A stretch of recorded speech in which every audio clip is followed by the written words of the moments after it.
ఈయన ఒక mass leader. నాకు ఈయనతోటి నాకు బాబు నువ్వు కూర్చో, నాకు కనిపించలేదు. నాకు ఈయనతోటి నచ్చుద్ది.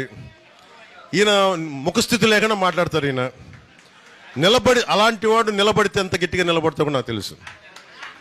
వారి అబ్బాయికి కూడా మనస్ఫూర్తిగా ప్రత్యేకమైన కృతజ్ఞతలు. జూనియర్ వర్మ గారికి, ముఖ్యంగా వర్మ గారికి నియోజకవర్గం నా గెలుపు మీ చేతుల్లో పెట్టాం.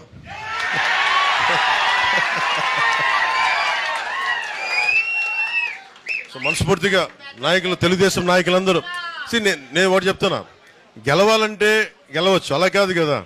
గెలుపు చిరస్థాయిగా ఉండిపోవాలి, మర్చిపోయేలా ఉండిపోవాలి. మన ఎమ్మెల్యే నేను కూడా అద్భుతమైన మెజారిటీ తోటి గెలిచినందుకు ముఖ్యంగా మనకి ఈ ఒక తీర్మానాన్ని ముందు ఒకటి ప్రవేశపెడతాం. మరి మీ అందరి ఇది చెప్పండి. పాపం వెన్నంటే ఉండి పిఠాపురంలో జనసేన గెలుపు కోసం, నా గెలుపు కోసం కృషి చేసిన వర్మ గారికి ప్రత్యేక కృతజ్ఞతలు. వారికి అందరూ వర్మ గారికి చాలా చాలా